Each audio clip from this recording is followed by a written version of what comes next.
Punish the boss for blackmail! Well done, George. All that's left is to take the listening devices and dismantle the cameras. We can do that without you, so email the report to the client and get out of here.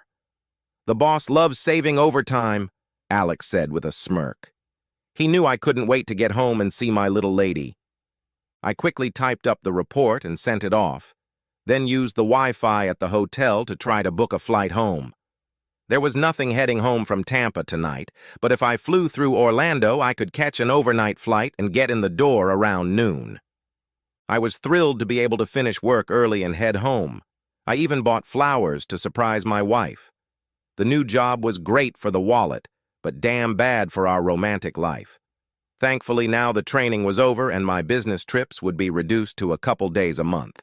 We've never been apart for so long, and I can tell it's had an impact on our marriage. I became much more aware of surveillance techniques, both legal and not. But at what cost? I knew that Cindy had been irritable lately and was snapping at me more often than usual. Our sex life had also dropped to almost zero. The story of how we met wasn't exactly what they write about in romance books. We revolved in different social circles in high school, and after I got out of the Navy, we kept running into each other. After a few of these encounters, I decided to ask her out, and we began a relationship. When such a hottie told me that she hadn't had any boyfriends yet, I was very surprised. I had a very varied life before we met, and not having a steady relationship in the military allowed me to try many different women. She agreed to marry me, but wanted to wait until we were married before she let herself go. For 8 months, I settled for nothing more than kisses until our wedding night. Good thing I loved her so much.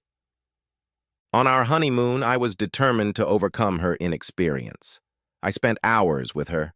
By the time we got back to Detroit, the sexual dynamo in her had awakened. Within a year, we were making love every chance we got. We only slowed down when the police caught us in the alley behind the Red Horse Saloon. Fortunately, they let us go with a warning and a laugh, but we had to slow down a bit. We have been married for 7 years now, and we're thinking of starting a family. We were going to start last year, but I was downsized and she has a new boss. Her new boss is a former soccer player and is built like a tank. There were rumors that he was hired because the company was required to diversify its staff and hire more minorities. He was the only black manager in the company, fit in with the new trends, but treated his subordinates like a typical overpumped macho man. Fortunately, I had managed to get a job at Advanced Surveillance Services after months of unemployment, and today was the end of my training and travel period. I couldn't wait to surprise her by coming home early, maybe even have a little afternoon delight. The first thing I noticed was a strange car parked across the street from our driveway.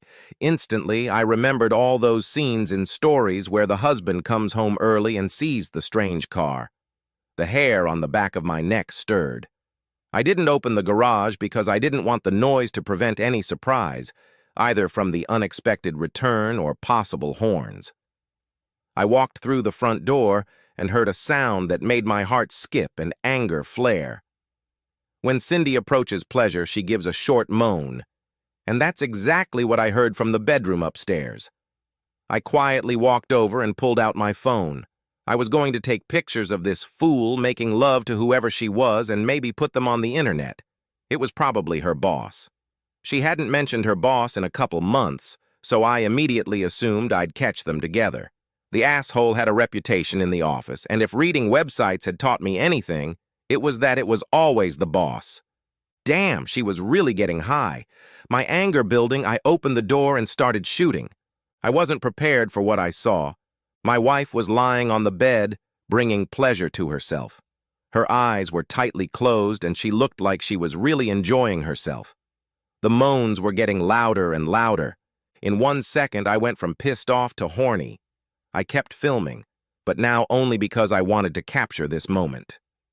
I coughed, and she opened her eyes and looked at me. Focused on herself, she looked at me with an almost wild look. "You're home early," she said. "Take off your pants, and let's make love right now." I didn't need to be told twice. I dropped my pants and boxers and rushed to the bed.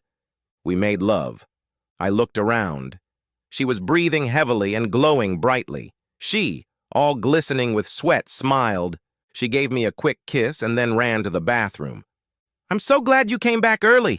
I can't tell you how much I needed it," she purred. "What's that thing?" I asked, pointing to the thin silver object she had set aside.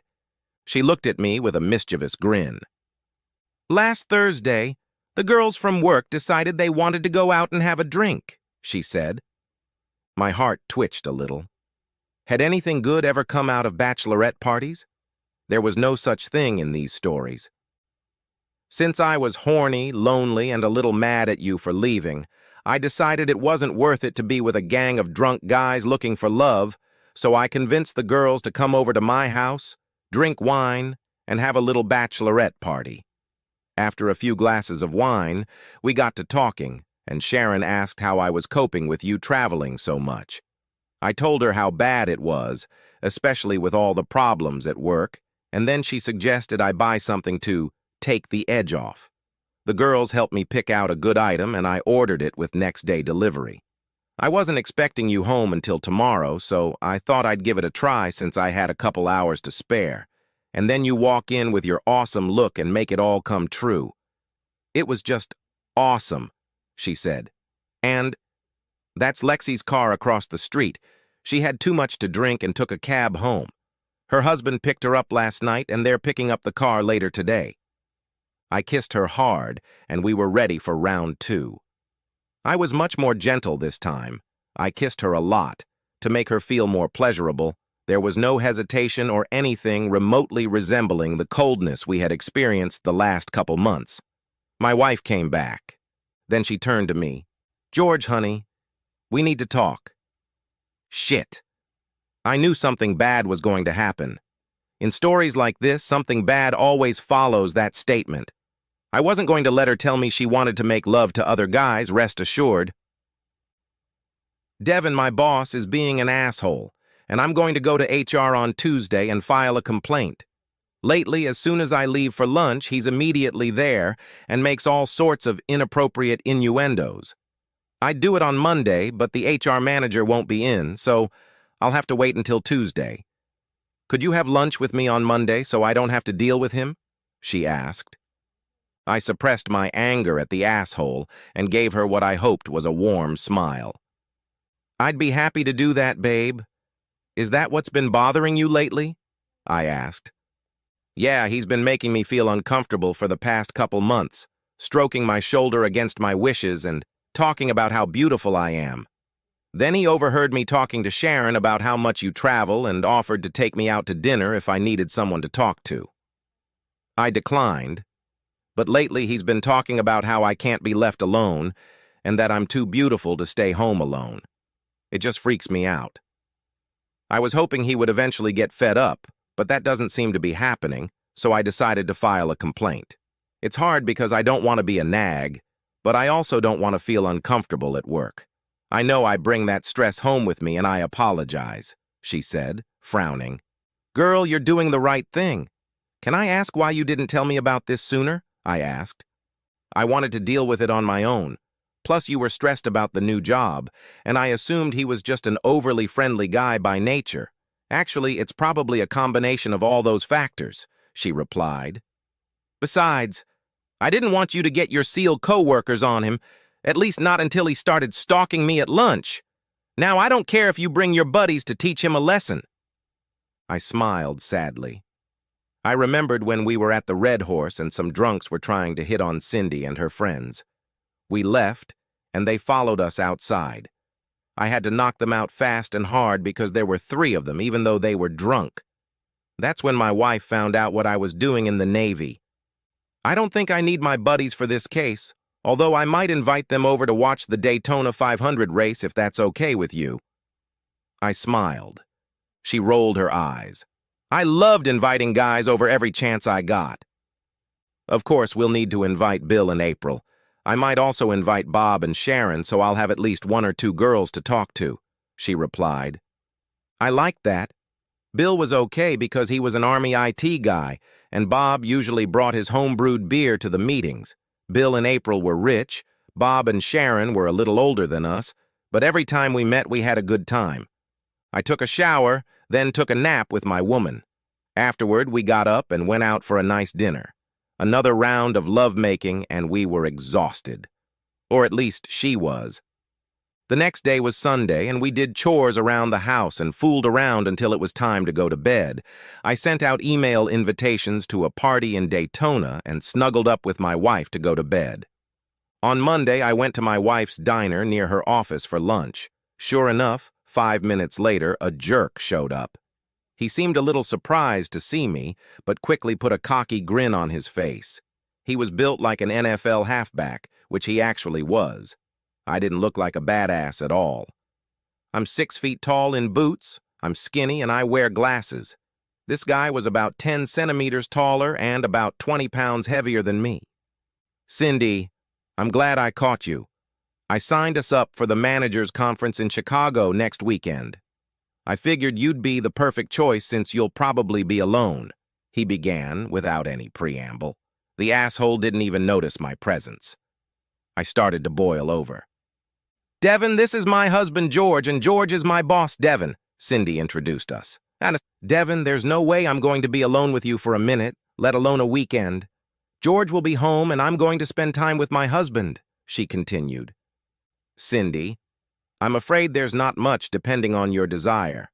You don't want to get a reputation for not being a team player.